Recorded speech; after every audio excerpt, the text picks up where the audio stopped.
Hey guys, we'll be back to solving for questions 21 through 30 this time. Question 21 says the line y equals 5 is a horizontal asymptote to the graph of which of the following functions. Now this type of question is actually quite different. Asymptotes are something that you guys probably learned from algebra 2, which basically means that when you take the limit as x approaches positive infinity or negative infinity, if you plug in a very big x value, what is going to be the value in which what you're going to get. That's the only thing you really have to worry about. So to do these types of questions, you just kind of want to plug in infinity for x, kind of see for yourself like what values are you going to get. B, like I'm going to start with like B because B is like the easiest one. If you plug in infinity, you can kind of see like what's going to happen for y. Like y is also going to turn out to be infinity, but we're looking for a value in which an equation in which the y is going to end up 5 when I plug in infinity. So B is not going to be it. C is not going to be it as well because 1 over infinity actually turns out to be a 0 instead. This one also, 5x over 1 minus infinity, you can see that the denominator is still huge. However, if you plug in infinity at the top as well, what you actually end up getting is like 5 infinity over negative infinity because the 1 is actually quite negligible. It doesn't really have that much of a big significant impact. This value here will actually turn out to be a -5 instead of being +5. So D is not going to be true. For A, this one, sine of 5 to the infinity, because this sine is a wave, it keeps on alternating back and forth for being 1, 0, -1. But your infinity sign is at the bottom, so this is also going to turn out to be 0. The only answer here is going to be E. If you take a look at 20x squared minus x over 1 plus 4x squared, whenever you're taking these kind of like limits, you only want to kind of focus on the terms for top and bottom that gives you the highest possible output. The only thing that you really have to worry about then is something called a leading term, the term with the leading coefficient, or not the coefficient, but the highest degree.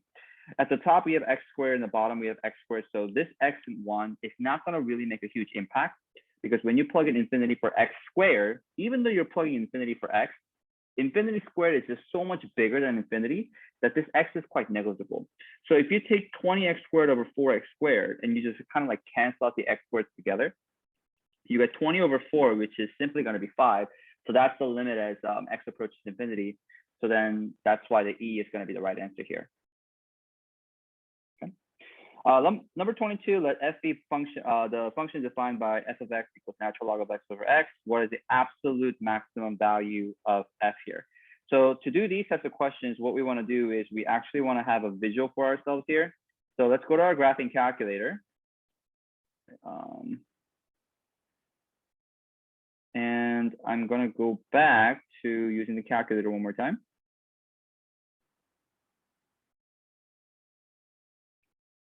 So let's graph the natural log of x over x. So natural log button is right here, x divided by x. And what you'll see that you get a little graph on the second half of the x-axis. So you want to only look at the positive section.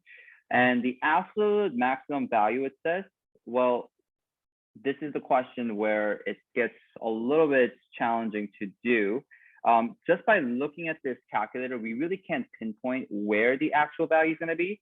So what we want to do is, as long as we have the shape, we know that somewhere around maybe here, or there's got to be some sort of a maximum value, a highest possible point on this graph, right? And another thing you always must remember is that max or min value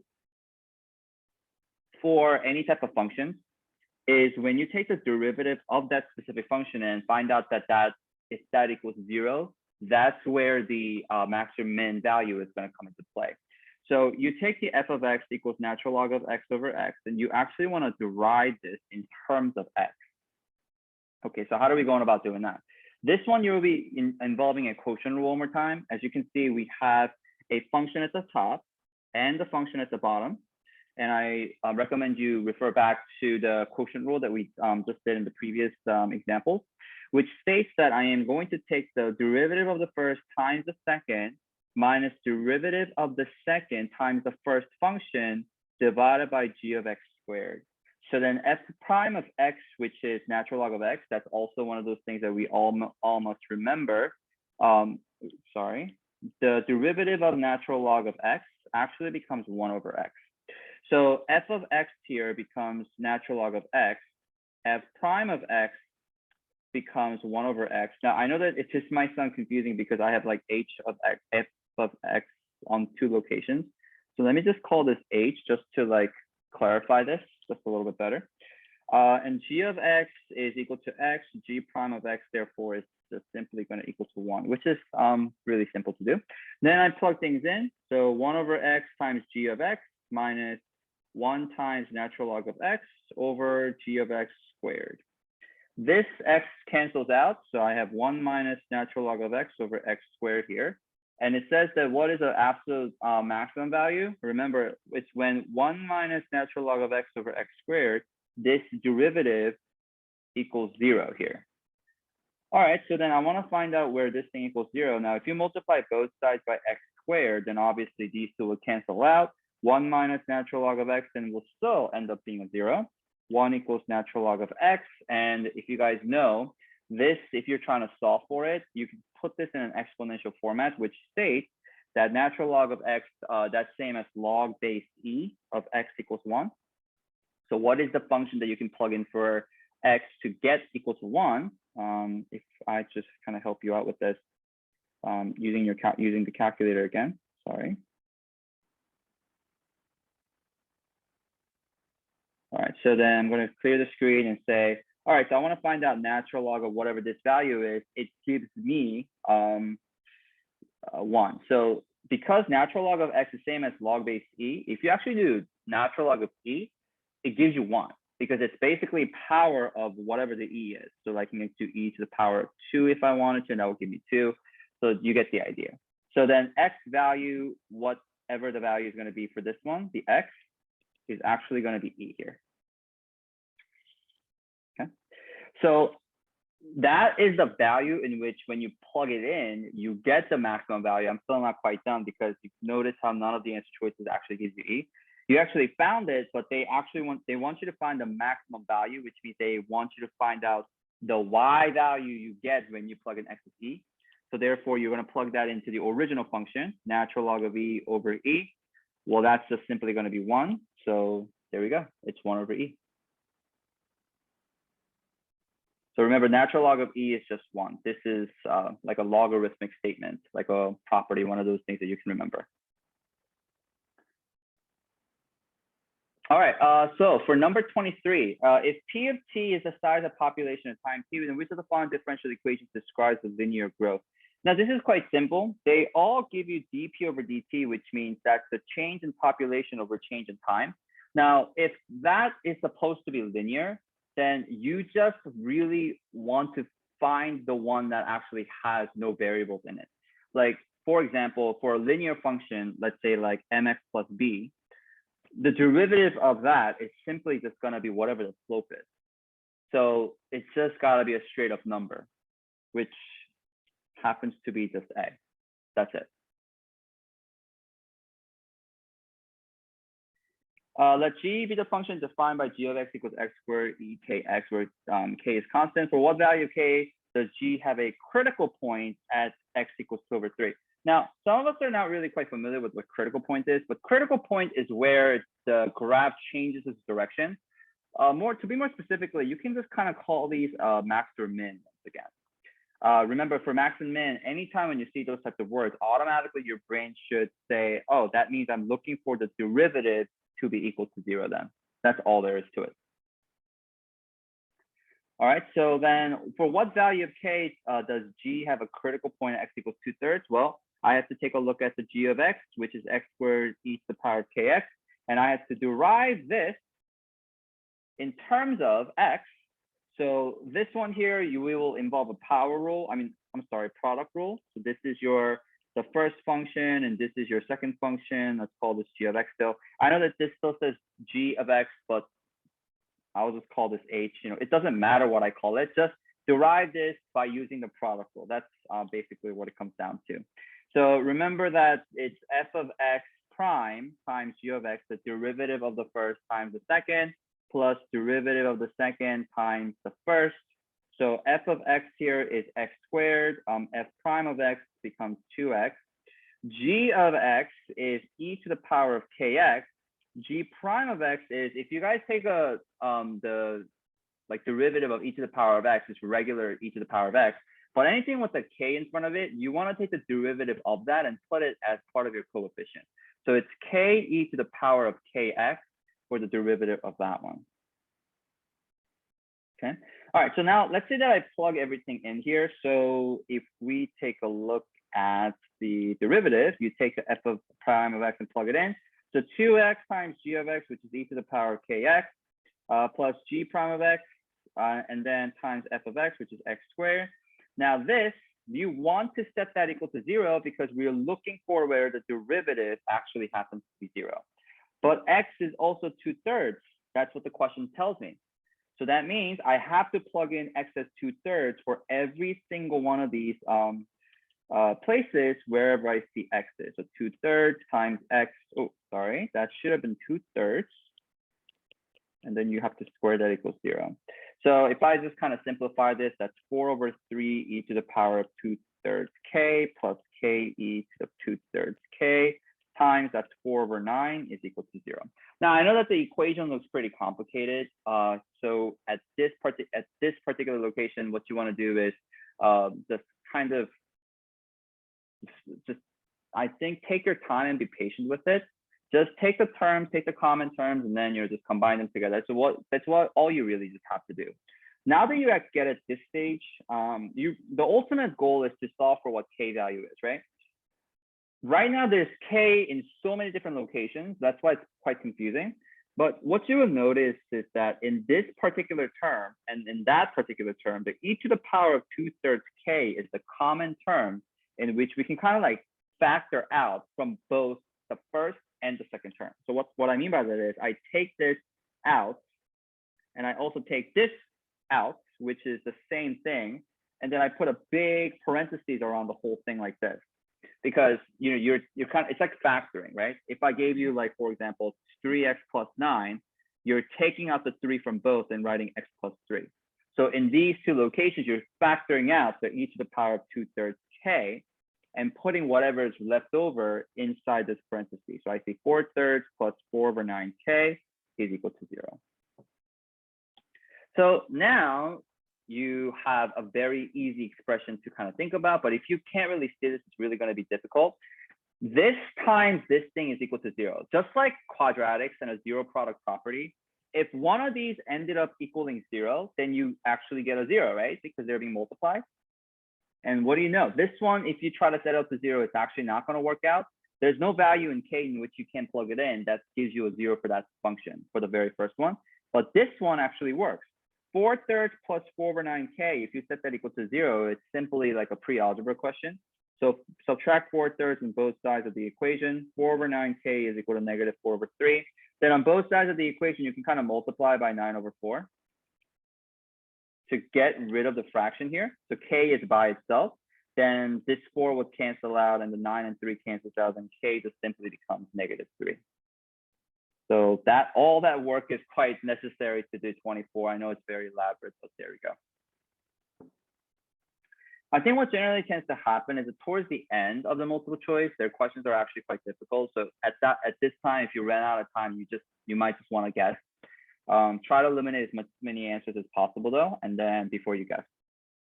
Which of the following is the solution to the differential equation? This with the initial condition y of pi is equal to 1. So now what in the world is this talking about? This is differentiation by, actually it's called separation of variables. We have dy over dx is equal to 2 sine of x, which means the derivative is 2 sine of x. So you can kind of integrate both sides in terms of x to kind of get what the actual function is going to be. We want to find out what y is. But this dy over dx, that's y prime.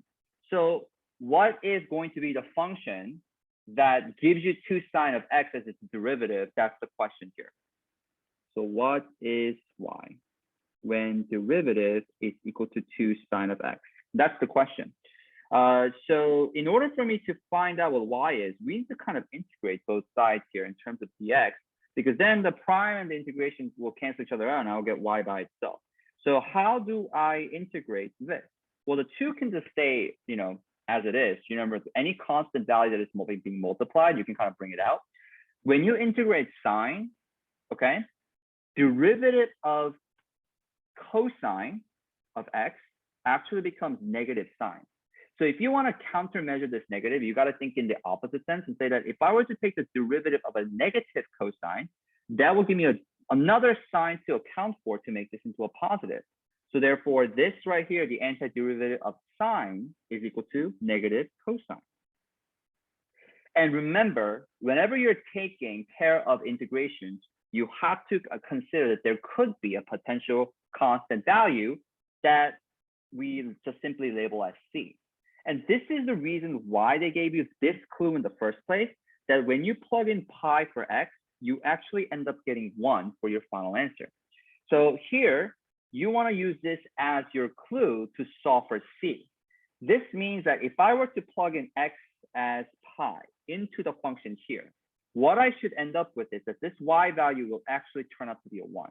So 1 is equal to negative 2 cosine of pi plus c. You will use that information to actually pinpoint what c exactly is going to be. Cosine of pi, if you type that into the calculator here, I believe you're going to get 0 for that one. Actually, no, wait a minute, that's not true. Cosine of pi actually becomes negative 1, right? So 1 is equal to negative 2 times negative 1 plus c. 1 is equal to positive 2 plus c here, and then subtract 2 on both sides, and negative 1 is equal to c. So now why do we want to solve for c? It's because we have to use that to get our final solution. Remember, our regular solution for y was equal to negative 2 cosine of x plus c. But now that I'm plugging in c as negative 1,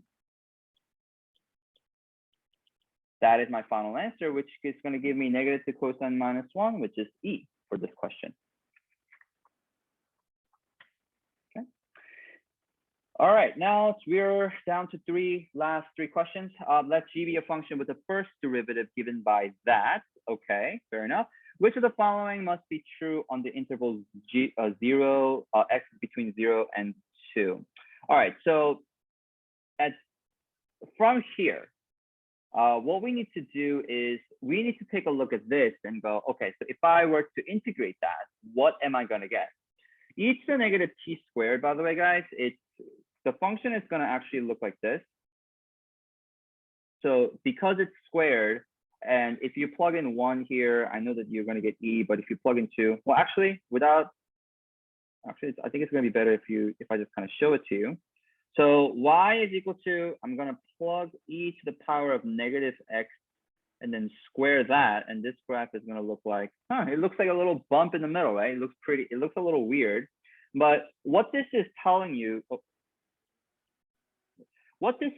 is that I am starting from 0 and then I get some sort of a value of x here. If I change my window settings from 0 to, let's say, positive 2, because it seems like our x value is only between those two locations, this is the type of graph that I'm going to get. What you will see is that the area under that curve from the x-axis onward, okay? So if I were to just kind of copy this graph down a little bit, every area under that curve will be positive, okay? So your value in which when you take the antiderivative and actually compute this entire value will turn out to be positive. Okay, so if the derivative therefore is positive, that means it's gotta be increasing. That's the first thing you want to pinpoint, and then say the C, D, and E, they're all gonna be trash. That's not gonna be part of the answer. Then you want to find out whether it's concave up or concave down. Remember, guys, for concave up, it means that your second derivative has to be positive, up for positive. And when it's concave down, that means your second derivative is going to be a negative. So when you take the second derivative of this, because this is already integrated, and if I were to just simply take the second derivative of g of x, that means that all that happens is that this integration symbol disappears and it just becomes negative, e to the negative t to the power of 2. So then if you take a notice of here, no matter what you do, this will turn out to be 1 over e to the power of t squared plug in any value between 0 to 2 in there, and I guarantee you this will always turn out to be positive. So therefore, we're looking at concave up. Your final answer would be A for this one. 27, if x plus 2y times dy over dx equals 2x minus y, what is the value of? This means the second derivative, by the way, guys. And this one is going to be a little bit tricky because it could be separation of variables. However, the way that you solve it is always just get dy over dx by itself. The problem is that we can't separate the variables all whole, like all the y's on one side versus all the x on the other side. We have to have a mixed variables. So I'm going to write 2x minus y, and if you can just divide by x plus 2y on both sides of this equation like this, we get the dy over dx by itself, right? Then what you want to do here is you want to take the derivative of this, because if you take the derivative of the dy over dx, you get the second derivative, right? All right, so then how in the world am I supposed to derive this in terms of what variable? Well, the denominator tells you what type of variable that you're going to use. You're going to derive this in terms of x, okay? But the function y also must be derived in terms of x. So here's how you do it. This one also is going to be a quotient rule. You have a function at the top versus a function at the bottom. Quite honestly, if you have anytime when you have a fraction with the denominator having also some variables as well, you must use a quotient rule. Okay, I am not talking about 2x minus y divided by 3. Like this is a denominator, this is a fraction, yes, of course, but you don't see a variable up there. That's not a variable. If you have a variable in the denominator, only when variable in denominator, I would say about almost close to like 100% of the time, you're just going to use quotient rule. I'm just going to get it over with. All right, so let's derive this. So the function at the top, I'm going to say the function at the top is 2x minus y. So the derivative of top function in terms of x, here's how it's going to look like. Well, the derivative of 2x is just 2. How do I derive y in terms of x? It's dy over dx. We don't know what function y is. They didn't tell us what y was equal to. We don't know what it is. So unfortunately, we can't derive this as in terms of like a function. What we can do though is we can represent that as a symbol and say, hey, I don't know what y is exactly, but I do know that whatever y is, you have to derive that in terms of x, whatever that may be. All right, so now then we're going to look at the bottom function. The bottom function says x plus 2y. Then the derivative of the bottom function will be, well, the slope of that is 1 plus 2 times y, but the derivative of y, we already know it's dy over dx from the previous one, right? So there we go. So the quotient rule says the derivative of the top times the second, x plus 2y, minus derivative of the bottom, 1 plus 2 dy over dx, times 2x minus y for your top function, divided by the bottom squared. I am using the quotient rule, you know, the same formulas as I've been doing before. Quite honestly, for this particular test, they use a lot of quotient rule. And then what you want to do is you want to see where, wherever you see dy over dx, you just kind of want to plug in this function right here and right there, because we already defined what dy over dx was in the first place, right? So dy over dx, they said was 2x minus y over x plus 2y here. Okay, so I'm going to rewrite this whole equation for you. 1 plus 2 times 2x minus y over x plus 2y, 2x minus y over x plus 2y squared. Now, already at this stage, if this is making your head spin, it's okay. I mean, this looks complicated, but you basically have derived it and you're almost there. What is the value of that at the point 3, 0 it says? This tells you your x coordinate and that tells you your y coordinate. So all you're doing then is, okay, so whenever I see x, I'm going to plug in at 3. And whenever I see y, I'm going to plug it in as 0. And that's all I'm going to do. All right, so here, if I plug 3 in for x and y as 0, that turns out to be 6. This turns out to be 3. 6 divided by 3, that's 2. So 2 minus 2, this entire thing will turn out to be 0. And 0 times whatever this is, I don't care about that either, right? See, like I've already completed halfway through it already. This part, that's 1 plus 2 times 3 minus 0 over 3 plus 2 times 0. So I'm just gonna kind of show you all this thing here, divided by obviously this part that I have left over, but do not forget that you're gonna have to have that negative sign intact here as well. And this is 3 plus 2 times 0 squared. So if I compute this part, that's 6 at the top, 3 at the bottom, so that's 2. 2 times 2 is 4, so this entire thing is going to be a 5. 5 minus 0, well, that's going to be 5 as well. 3 plus 2 times 0, which is 0, 3 squared, so that's 9. So that's negative 25 over 9 for my final answer. And I'm hoping that I'm going to get this correct answer here, but I do not. So I think I'm missing something. Was there anything that I made sure? Oh, wait a minute. I believe there was something I made a mistake on.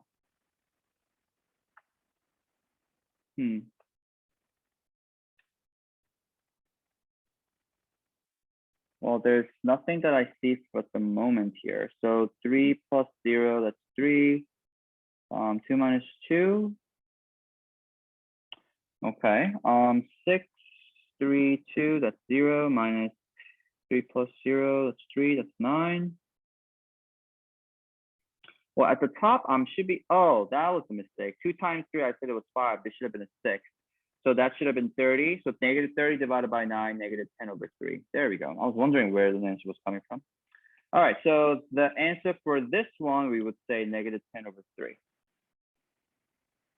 All right, last question for the calculator. For t is greater than or equal to 0, the position of a particle moving along the x-axis is this. What is the acceleration of the particle where the velocity is first equal to 0? Okay, so again, like I told you, they love to give you these types of questions. Distance, velocity, and acceleration. To recap, the distance formula is given to us as sine of t minus cosine of t. What that means is if you take the derivative of distance, you get velocity. The derivative of sine of t is cosine of t. Derivative of cosine of t is negative sine of t, but since you're subtracting both of them, this actually turns into a big plus sign, right? And it says that where the velocity is first equal to 0. So when you set the velocity equal to 0, okay, you're looking for the values in which cosine of t plus the sine of t is equal to 0, okay? Now, let's say that I'm trying to use a calculator to kind of solve for this, right? So I'm going to go to my calculator here. Let's say I'm here and I want to actually have a dual screen. And there is actually something called a numeric solver. So the equation 1, I am going to say sine of x plus cosine of x, because that's the first function. And the second equation, I'm going to say 0. So this equation right here will be equation 1. This right there will be equation 2, because you're going to set them equal to each other. And you press OK by pressing graph. And you can plug in any x values that you want for this one. But I think I can just plug in 2 and see what happens. Press, well, not graph. Oops, sorry. So let me just go to numeric solver one more time. Okay, and solve. All right, so there we go. So I get an x value to be 2.35619449091924. So this is obviously going to be a very difficult for us to solve. But if you don't have a very strong foundation in trig, none of the answer choices will make sense because it's not like 2 point something, right? You can actually try this again by plugging in doing a different guess. Like all of these values, if you take a look, they are very close to being 1s, except for part C. But let's say you plug in 1 and press solve. Okay, so that still gives you 2.3. So let's say that I do a little bit closer to being like 1.5, I guess, or maybe 0.5. They should give you a different value. Yep, there you go. All right, so this is the value in which that gives you sine of x plus cosine of x is equal to 0. The x value has to be positive. So I think what needs to happen is you know what? I am not going to use the calculator to solve for this one. Guys, to be able to solve this question, you must have a very strong foundation in trig. When you solve for this by hand, cosine of t was equal to, move the sine of t to the other side, it becomes negative sine of t. And when cosine and sine are equal to one another, that's when t has to be like 45 degrees. Okay, like when you're doing a 45-degree triangle, the reason for that is because 45 is 1 square root of 2. Opposite over hypotenuse, adjacent over hypotenuse, they're going to give you exactly the same thing when you take sine of 45 or cosine of 45.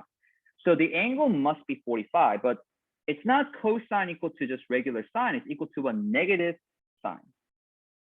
That means on the grid, the ASTC, where cosine is positive or sine is on the negative, or that if they have to switch the signs, the only place that it's going to work out is either it's in the sine section or the cosine section, because here sine is positive but the cosine is negative.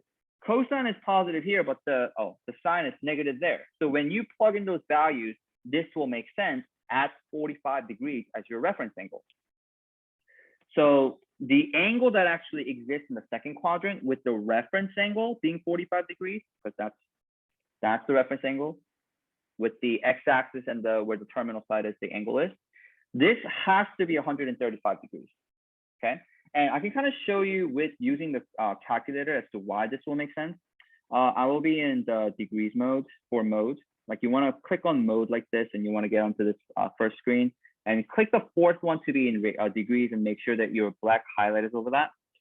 If you take cosine of 135 degrees, and if you take sine of 135 degrees, they give you the exact same thing, but notice how they're in two different signs. That's why this statement will make sense for that particular value. And furthermore, they say to find the acceleration. What is the acceleration of the particle at the point where the velocity is first equal to 0? There is another point where the velocity will equal, well, they will equal to 0, but it's in the fourth quadrant. It actually happens after it goes to the second quadrant. Remember, because we always first start at the 3 o'clock position and then go around counterclockwise like this. So you hit the second quadrant first. This, therefore, 135 degrees must be your answer when you're solving for this. So then they ask you, what is the acceleration at the point where the velocity is first equal to 0? Well, we found out the point. The t would be 135 degrees. Now, all I got to do is find the acceleration and then just plug in 135. The acceleration, again, you take the derivative. Cosine would be negative sine of t. Sine of t will be just plus cosine of t. So therefore, this will be the derivative of velocity, which in turn gives you acceleration.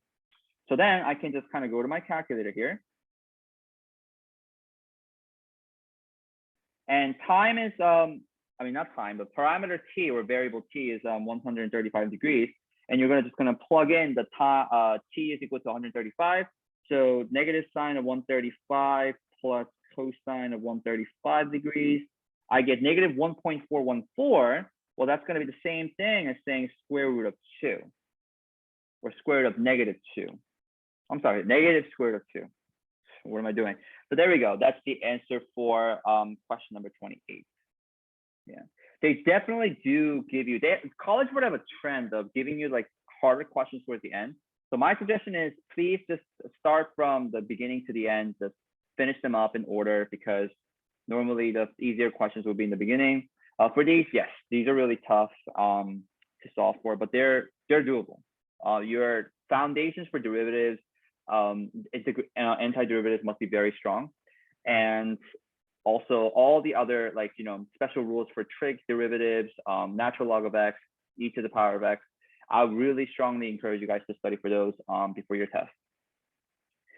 Okay, in the next video we'll go over the non-calculator section. So I hope that those are going to be a lot easier because you don't have to use the calculator for it. But we'll see how it goes.